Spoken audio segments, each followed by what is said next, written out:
everyone, we are from Tutorial 4 Group 2 and today we are going to present about Chapter 2, The Manager as Decision Maker. Hi everyone, my name is Lu Suxian and my metric number is 25006371. So let's get started with our first question. The first question, why is decision making often described as the essence of a manager's job? So, everyone in an organization makes decisions, but decision making is particularly important in a manager's job. Decision making is often described as the essence of a manager's job because every managerial function involves decision making, which is planning, organizing, leading, and controlling. Managers are constantly required to make choices that determine how effectively an organization achieves its goals. In planning, managers decide on the objectives and strategies to pursue. During organizing, they allocate resources and assign tasks to ensure efficiency. In leading, they make decisions on how to motivate and communicate with their employees. While in controlling, they evaluate performance and take corrective action when needed. Managers are also the key leaders responsible for keeping the organization function effectively and ensuring that all operations run smoothly. They must analyze situations, solve problems, and make sound decisions to keep the organization stable. Decision making also helps them allocate resources efficiently, which is managing time, money, and manpower to maximize productivity. They are also responsible on guiding the team by influencing and inspiring others towards shared goals to ensure coordination and teamwork. Ultimately, decision making is the driving force behind effective management. Every successful manager relies on strong decision-making skills to lead their teams, achieve goals, and ensure the continuous growth of the organization. That's all from me. Thank you. Hi everyone, my name is Yi Kai Wei. Now I'm going to answer question 2. The question 2 is 8-step illustration of a decision-making process undertaken by me. The process undertaken by me is buying a new computer. The first step is identify problem. My old computer are become very slow, often lagging when during online meeting and assignment. This affected my productivity and efficiency. So my problem is, should I buy a new computer? The second step is identify criteria. The criteria for a computer are price, performance, battery life, durability, and warranty. The third step is weight the criteria. The weight of price is 10, performance is 8, for battery life is 6, for durability is 5, and for warranty is 1. The fourth step is develop the alternative. The alternative have 4: Asus, Lenovo, MSI, and HP. The fifth step is analyze the alternative. We use the point gotten by alternative is 3, Asus is 3, times the weight of criterion, price is 10. So we use 3 times 10, so we get 30. For Asus, the total point is 170. For Lenovo, the total point is 198. The total point for MSI is 174 and the total point for HP is 190. The sixth step is select the alternative. Based on the evaluation, Lenovo provides the best balance between cost, feature, and the long-term value. As you can see, it has the 194 point is the highest point between the 4 alternatives. The seventh step is implement the alternative. So I carry out my action. I bought the Lenovo laptop with student discount at the Lenovo official store, and I transfer all my data from all my old computer to my new laptop. The eighth step is the last step, is the evaluation of decision effectiveness. After using the Lenovo laptop for 1 month, I get 3 conclusions. The first is better performance for study. The second is the battery is enough for my classes. The third is I satisfied with my choice. So as conclusion, the decision is effective and solve my problem. Thank you.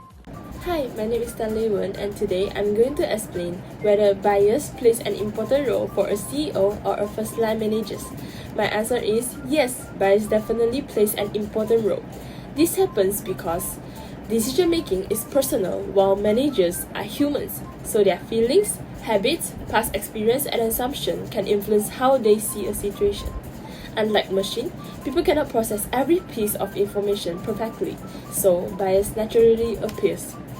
According to the textbooks, decision-making can be affected by factors like intuition, such as quick decision based on feelings rather than facts.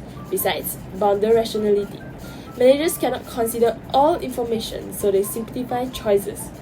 And last, common thinking errors, such as overconfidence, judging too much or relying too much on past experience. Because of these factors, even skilled managers can make decisions that are not fully objective. So overall, bias affects both CEOs and first-line managers because their decisions are shaped by human judgment. Hi everyone, my name is Wang Zihang. Now I will explain the potential daily bias that managers may encounter. The first, overconfidence bias, believing they know more than they actually do. For example, an ECO assumes a new product will succeed simply because they are lost one date. The second, immediate gratification bias, choosing quick results instead of considering the long term. For example, a manager focuses on short-term sales goals instead of long-term goals. The third, entry in fact, relying too much on the first piece of information they receive. For example, using last year's budget as a base even though business conditions have changed. The fourth is confirmation bias, seeking information that supports their existing beliefs. For example, ignoring reports that indicate a project might fail because they have already decided to go ahead with it. The fifth, availability bias, making decisions based on recent or easily recalled events. For example, thinking customer service is lacking simply because of one negative complaint. The sixth, sunk cost error, continue to invest in a bad decision because of past commitments. For example, keeping a failing project alive because we have already spent too much. Now, I would like to make a short conclusion for question 3. In question 3, we can clearly see that bias affect both top managers and lower level managers. This is because all managers make decisions using their own personal judgment, no matter how experienced they are. Their past experience, emotions, and assumptions can influence how they think. When bias enters decision-making process, it can lead to decisions that are unfair, inaccurate, or simply not the best for organization. For example, a manager might trust one employee more than another even without enough evidence, or they may follow their past habits instead of considering new information. Because of this, managers need to take steps to improve the quality of their choices. First, they should be aware of their own bias and understand how these biases can affect their thinking. Next, they should try to gather accurate and complete information before making any decision. Finally, it helps if they consider different viewpoints or ask for advice from others, so they would not rely on their own perspective. In short, bias is something that influences every level of management, but by recognizing it and taking careful steps, managers can make more fair, logical, and effective decisions. Hello everyone, my name is Hakim and I will continue with the next question, which is question number 4. What is intuitive decision making? So, intuitive decision making is making decisions on the basis of experience, feelings, and accurate judgment. So, it basically means trusting your gut based on what you have learned over time. For example, when you try to cross the roads, you don't know the exact speed of every car, but you can feel it when it's safe to cross the road. And I will give you another example. when we asking one of our friends whether he's okay or not, then he will say just like, I'm okay, but deep down, the truth is he is not. By the way, his butt is feel like off. So the next question is, in your opinion, when is this method is best used? So my answer is, this method is best used when the decisions need to be made quickly, especially when the manager is in situations with limited information or lack of time.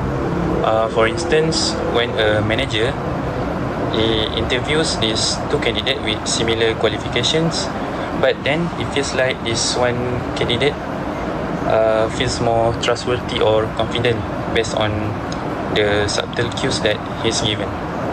So then this manager will choose this one person that he feel like that. Move on, I'm going to be talking about the major drawbacks of intuitive decision making, and the first one is they often get affected by the anchoring effect. So what is an anchoring effect? It's described when the decision maker they fitness on the information that first come to their mind as a starting point, and once it's said, they fail to adequate adjust for the subsequent informations. So this will lead to them may not be able to adapt to the new informations and also the new changing environments. So a real life example is the management of Nokia when they rely too much on its past achievement and they refuse to upgrade their phones to the software ecosystems. So these decisions made Apple's and also other Android manufacturers that capture the market share when the first smartphones appear. So from today we can see that actually Nokia has stopped fading because no more people are still using Nokia today. And move on to the next one is the decision maker. They were got affected by the emotional in making critical decisions. So what emotion would they have? Like fear, anger, sadness, all of these things can cause the manager to make the decisions, ignoring the facts and also the long-term effects. So these decisions are lack of objectivity and also the rational analysis behind. So when a manager they become angry when an employee disagree with them, they might make a decision just to prove their point is correct. So rather they're finding the best solution for the problem. So what will happen to the problem? In the end, the problem is still not solved. Hi there, my name is Muhammad Iskandar Mukrim Mazli and my matrix number is 25003867. And let's move on to the discussion question number 2.5, which is discuss the problem associated with making decisions using the rational model. Okay, one of the problems associated with making decisions using the rational model is that it's not a very realistic approach in solving problems in managing business. For example, if a person is trying to solve issues within the organization by only considering on the organization's best interest, they may face other factors or issues that are beyond their control. Secondly, there will be lack of flexibility in decision making. This can present significant challenges when adapting to unforeseen circumstances where decisions are rigid and unable to adapt to challenging situations. For example, the inability to pivot quickly in dynamic situations can lead to missed opportunities for growth and improvement in the organization. The third problem when using the rational model is the time and resource constraints. This problem imposes significant challenges to the rational decision-making model, which can potentially hinder through analysis and impact the quality of final decisions. Even when the organization could consider alternatives that can maximize the likelihood of achieving goals, there will be issues regarding the lack of time or resources that can prevent those goals to be achieved.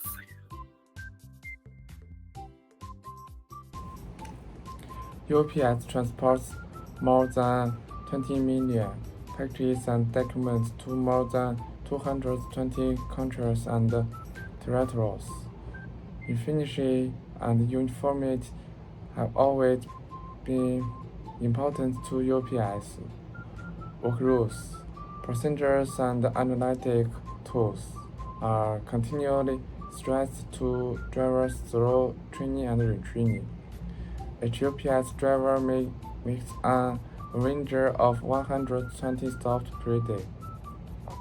There are more ways to deliver packages along average driver's routes that there are non-seconds that us has excited. It goes by the name REAL, which stands for On-Road Integrated Optimization and Navigation.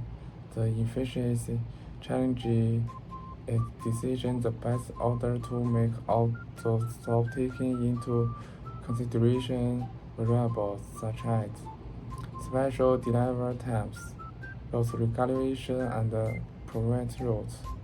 Array helps UPS drivers shave millions of miles of their delivery routes. IT experts have described Array as the largest investment in operations research ever by any company. A driver together with Array is better than it alone. Now, I would like to discuss about the first question for case 1, which is why is efficiency and safety so important to UPS? First, efficiency helps to reduce operational costs. By using less fuel, reducing vehicle wear, and lowering labor costs, UPS can save a lot of money. This also improves the company's overall competitiveness and profitability. Second, effectively leads to better customer satisfaction. When deliveries are made on time, customers are happier and more likely to continue the service. Timely deliveries are essential to meet customer expectations and maintain trust. Third, efficiencies gives UPS a competitive advantage. Streamlined operations, faster service, and higher reliability make the company stand out from competitors. Lastly, efficient systems help with scalability. This means UPS can handle more deliveries without needing a proportional increase in time or manpower. Overall, efficiency allows UPS to operate faster, cheaper, and more effectively. Now, let's look at why safety is so important to UPS. Safety is equally important since UPS drivers have to stay on the road for extended periods. UPS has very specific safety rules, for example, avoiding left turns and minimizing backing up. These rules may seem small, but they significantly reduce the chances of collisions. By protecting their drivers from accidents and injuries, UPS ensures a safer working environment and maintains their productivity. The second reason is public safety. UPS vehicles operate in residential areas, business districts, and busy roadways. Safe driving practice helps to prevent accidents that could harm other road users. This is important because UPS interacts with the public every single day. So, the company must maintain a strong reputation for being responsible and safe. The third reason is liability reduction. Accidents can result in legal consequences, insurance claims, and financial loss. When UPS focus on safety, they experience fewer accidents, which leads to lower insurance costs and fewer legal risks. This protects the company financially and helps to maintain smoother business operation. Overall, safety benefits everyone, drivers, publics, and the company. It reduces accidents, protects people, and saves money. That's all from me, and I'll pass to my teammates. Hello everyone, I'm Teo Izen and I will continue with the following question. Would you characterize a driver's route decisions as structured or unstructured problems, program or non-program decisions? So, let's break this down in simple terms. According to Rubins and Kudler, a structured problem is one that's routine and it is clearly defined. It's something that happens often and there's already a set way to deal with it. For example, think of checking your bank balance. You know exactly what to do it and it's the same steps every time. In contrast, an unstructured problem is more unpredictable. There's no clear solution, so you have to use judgment or creativity. Like, imagine trying to choose which course you are interested to major in.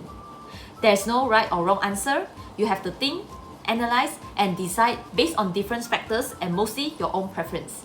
Now, when we apply this to a driver's road decisions, I would say most of the time these are structural problems. Let's take a UPS driver as an example. Every day, they need to deliver parcels using planned routes, follow company rules like their famous no left turn policy, and work under a fixed schedule. UPS even uses an advanced system called Orion, which stands for On-Route Integrated Optimization and Navigation. It calculates the most efficient route by analyzing data like traffic, distance, and delivery times. So, when the driver follows the route Orion gives, the decision is pretty structured. is guided by clear data and company policy. Because the problems are structured, the decision made is what Robbins and Kotler call a program decision. A program decisions are repetitive and routine. So basically, you can follow a rule or standard procedure. For a UPS driver, it's like, okay, follow the route from the system, avoid left turns, deliver on schedule, it's all planned. To make this more relatable, think about when we are using Google Maps or Waze to go somewhere. We usually just follow the suggested route as it's already programmed. We don't have to figure out every turn ourselves unless something unexpected happens. But, of course, not everything goes as planned. Sometimes, drivers face situations that the system can't predict, like a sudden road closure, an accident, or heavy rain that slows the traffic. In those moments, the driver can't just rely on Orion or any other rulebook. They have to think fast, act fast, change the route, or contact dispatch.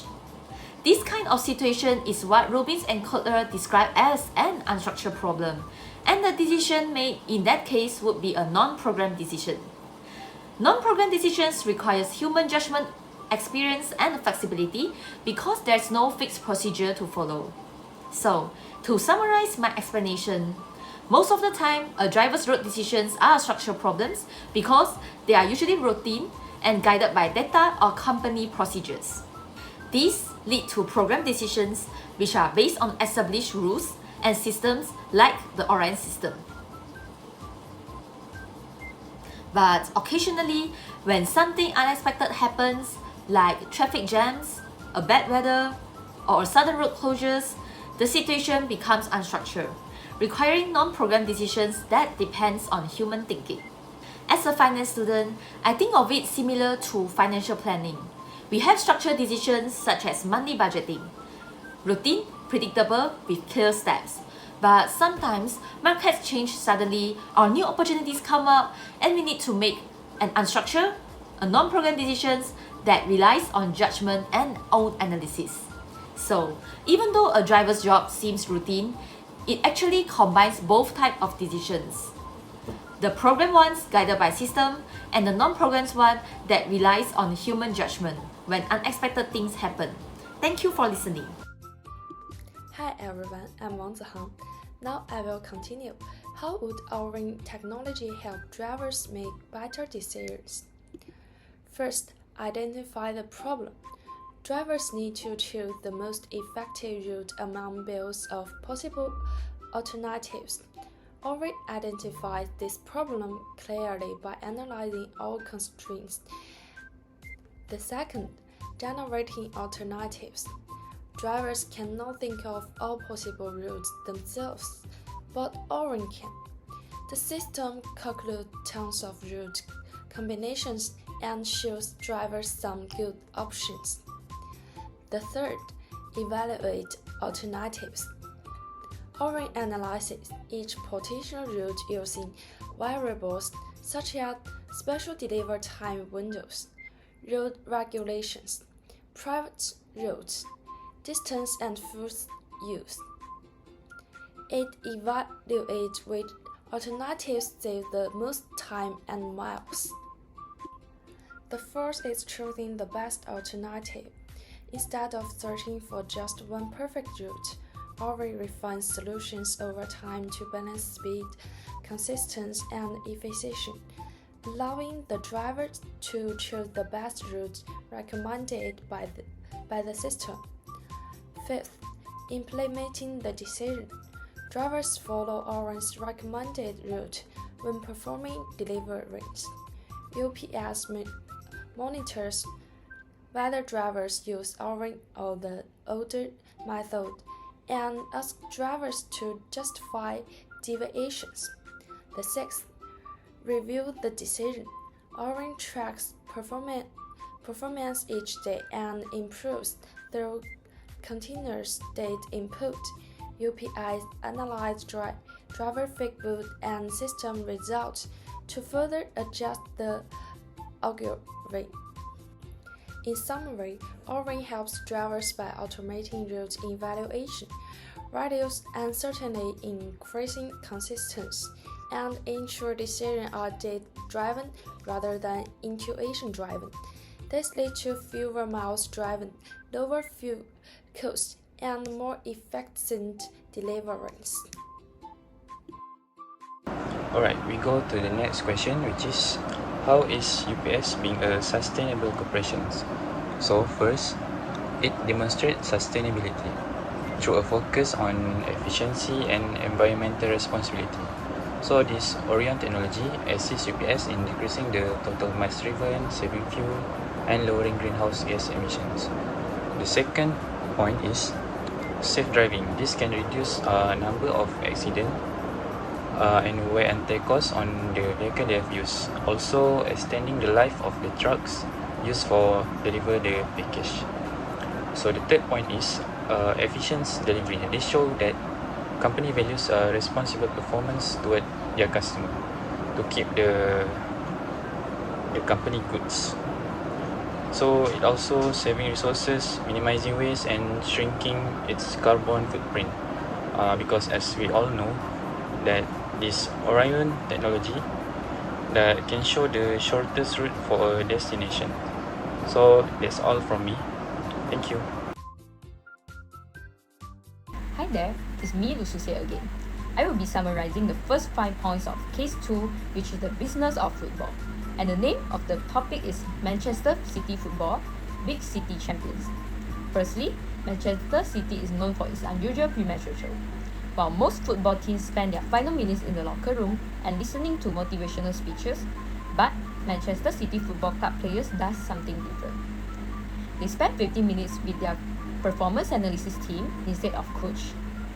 During this time, they review what went right or wrong in their previous matches, which focusing on facts and data rather than emotion. Secondly, the team's analysis is very detailed. They focus on data analysis. They focus and evaluate the specific performance factors such as the number of crosses, tackles, and recoveries, as well as how the defense interacts with the midfield and how players protect the penalty area. By studying these metrics, players can clearly identify areas for improvement before the next match, and this helps players identify weaknesses that they need to take note and improve. Thirdly, after each game, the head of performance analysis, Gavin Flake, and his team analyze detailed game data. Each player receives a personalized report that summarizes their performance from Mr. Gavin Flake and his team. These reports highlight what each player did well, what needs to be improved, and how they can perform better in the next match. This makes feedback more accurate and targeted. Fourth, the purpose of data analysis is to help both coaches and players make smarter and more informed decisions. Instead of relying only on intuition, they make decisions based on facts, statistics, and patterns observed in real matches. This helps the team improve both individually as well as team performance over time. Fifth, an excellent example of this data-driven approach happened during the 2010 to 2011 season. Manchester City Football Club discovered through data that they were severely underperforming in set-piece goals. Analysts studied that they had scored only 1 goal from corners in 21 matches, the lowest in the Premier League. The analysis team investigated over 500 corner kicks to understand and analyze the best tactics used by other teams. I'm Chu Junwen. Today I'm going to summarize from paragraph 6 to paragraph 10 and make a small conclusion on case 2. So, first of all, paragraph 6 talks about how the Manchester City football team used the collected data to create solutions and learning materials, including video clips and tactical guides, which were shared with the players. This video highlighted the strategies of successful football teams, helping players clearly understand effective patterns of play. After applying these improved methods, Manchester City saw remarkable progress, scoring 9 goals, corner kicks within the first 15 matches of the next season. Strong evidence of how powerful data-driven coach can be. For paragraph 7, talks about how data analysis was also heavily applied in development of young players within the club's academy. Coaches study each player's abilities, natural style, and performance metrics to identify their ideal positions and roles across different formations. This data supported approach ensure that academy players grow with a solid understanding of their responsibilities on the field while also knowing which skills to focus on long-term growth. As a result, they were better prepared to eventually step into the first team. For paragraph 8, let's talk about how the success of these data-based strategies became even more evident in the results on the pitch. With consistent use of analytics in decision making, Manchester City achieved the best defensive record in the Premier League for 2 consecutive seasons, from 2011 to 2013. This accomplishment showed that data analysis is not just a short-term tool, but a method that brings long-lasting and measurable improvements. In 2016, Manchester City expanded their commitment to data by launching a global data sharing platform that connected over 400 analysts worldwide. This platform allows analysts to exchange insights, match data, and tactical ideas, turning it into a powerful resource that advances football analytics beyond the boundaries of a single club. Overall, these case clearly demonstrates how big data is transforming modern football.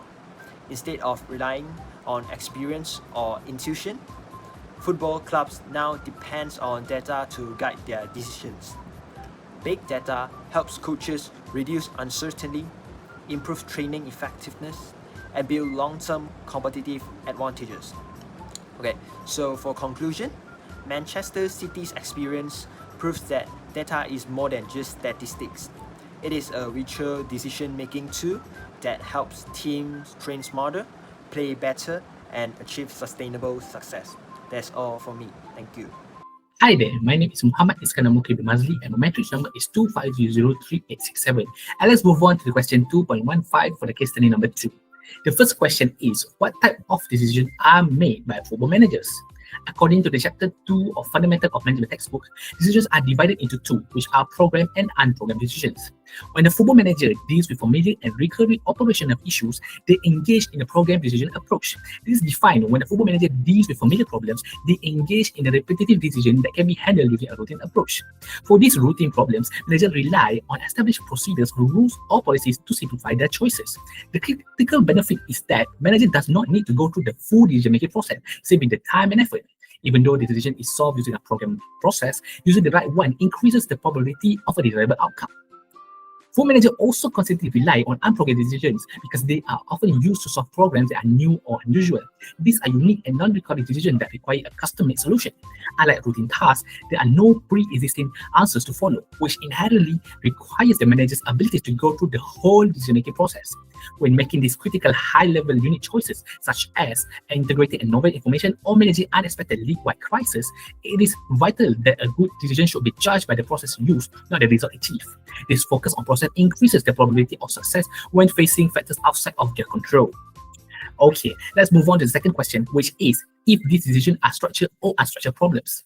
Football managers generally operated in an environment dominated by unstructured problems, which are new and unusual challenges that demand custom-made solutions. When a manager must effectively integrate unique new signings, they face an unprecedented situation because the combination of a new player and existing team dynamics is complex. This integration, along with decisions required for unique player actions, formation, and match-specific tactics, are not routine or easily categorized. Because the competitive landscape continually evolves, football managers constantly face problems that require unique, non-routine responses, necessitating custom, non-programmed decisions. In fact, the analyst teams are perpetually tasked with creating new algorithms to identify moves and team weaknesses precisely because pre-existing answers are insufficient. Since there are no pre-existing answers to follow, these critical choices require the managers to go through the full decision-making process. When dealing with these high-level unique problems, a good decision should be judged by the process used rather than solely by the result achieved. we believe that Manchester City Football Club recognize most of their decisions as structural problems. Manchester City approach to management strategically attempts to transform complex, unique challenges into structural problems whenever possible, leveraging data and technology to ensure decision-making is highly routinized and repetitive. However, Manchester City does not characterize all their decisions as structural problems, but rather a mixture of both program and non-program decision-making process. For the majority of player evaluation and tactical diagnosis, the club utilize program decisions. The process enables the club's efficiency and consistency. Analysts focus on analyzing the same familiar and specific factors in each football match, such as crosses, effective tackles, and midfield relationship, providing detailed reports that function as established routine procedures. This allows them to solve problems focusing on monitoring specific performance variables such as scoring, set-piece goals, converting these recurring needs into defined executable policies. This application of program decision-making is highly desirable because it minimizes the need of managers to exercise discretion on routine areas, and using the right process increases the probability of a desirable outcome. Despite this reliance on structural analysis, Manchester City consistently faces challenges that require unique, custom solutions, also known as unstructured problems. Upper-level managers must make decisions concerning the long-term development of young players, which demand individual assessment and non-recurring strategic planning. Furthermore, the complexity of the competitive environment forces the club to seek custom solutions for unique problems. This is evidenced by the necessity of organizing hackathons as a way to solve long-term challenges. Such events are organized specifically to solve issues that are new and unusual, highlighting that not all critical decisions can be solved through routine procedures.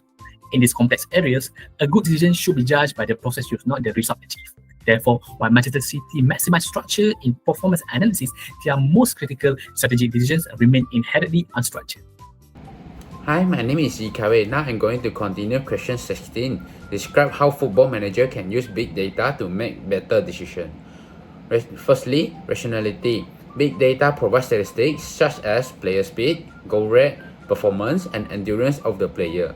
Manager can decide the most logical football position for each football player based on the statistics provided by the big data.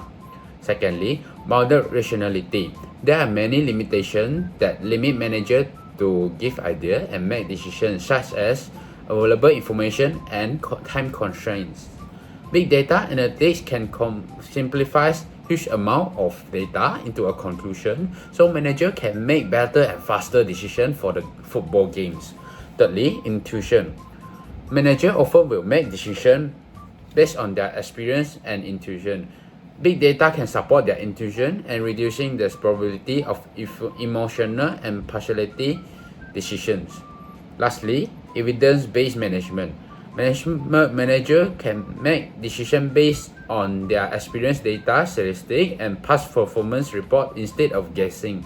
This makes the decision more fairly and accurate about training, tactics, and player development.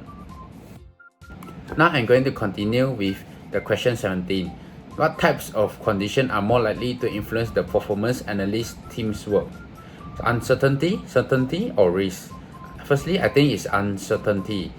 This is because the team reviews and study past performance of the football team and predict the future game's result. But the game's outcome depends on many unpredictable factors like weather, opponent strategy, referee decision, and injuries. Hence, the results are uncertainty and they cannot ensure the prediction are 100% correct. Secondly, I think it's risk. It's because every decision got a risk that lead game to a negative result. Data can reduce the risk but cannot remove the risk. As example, choosing a strategy might also lead a game to lose. Hence, every choice have their own risk to lose the game. On the next question, do you think it's appropriate for football managers to use only quantitative information to evaluate their players' performance during a season? Why or why not? My answer is very direct, is no. Why? Because the reason behind is the quantitative data, they are only measurable but they are not expressive. So the result that we can see from the data, quantitative data, are only the counts of passes completed, the tackles made, and the goals scored. All of these are just numbers. But the most important part behind them is why they made such performance, like the analysis of skill, the decision making, and the psychological factors behind. Actually, all of this data, the qualitative data, are actually contribute more to the coach for analysis teams, and also they increase the probability for a team to win. So from the case study, we saw that more than 500 corner kicks were studied by the Manchester City analyst team to understand what leads to the goal. And then the players will represent to the video that illustrate the best tactics. So the players study from the videos because the video illustrate the best tactics, but they are not just spreadsheets. They are not just numbers. They are the things step by step, all of the details that performed by other players on how they make the corner kicks. So in the end, as a small conclusion, I could say that source of analysis cannot be entirely using only quantitative information, but we have to combine both quantitative and also qualitative data, so we'll lead to a higher accurate analysis of a player performance. Move on to the next question. How can big data transform football decisions in the future? I got 2 points. The first one is that we can end up with a tactical innovation and improve performance analysis. Because by analyzing a lot of data, we can identify more complex patterns and strategies they are not obvious to see. Prevents also injuries, and also the coach can guide the players more effectively on development.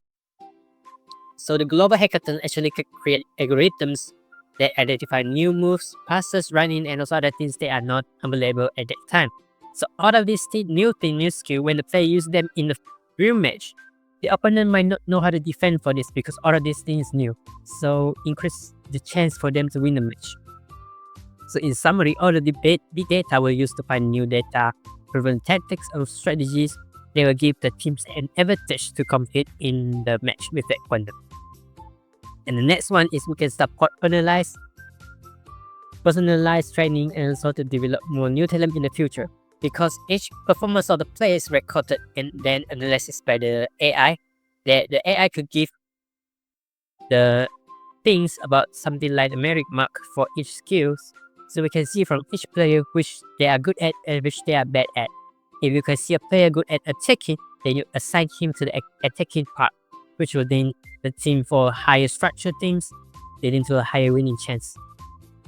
So from the case study, we saw that future young players now can run their role and characteristic within the different formation plays and to develop their talent.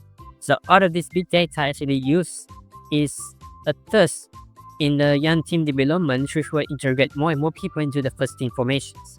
So as a small conclusion, using data from the early age can build players that are stronger and more adaptable for the first team. They are all for my presentations and also our presentations, and thanks for watching.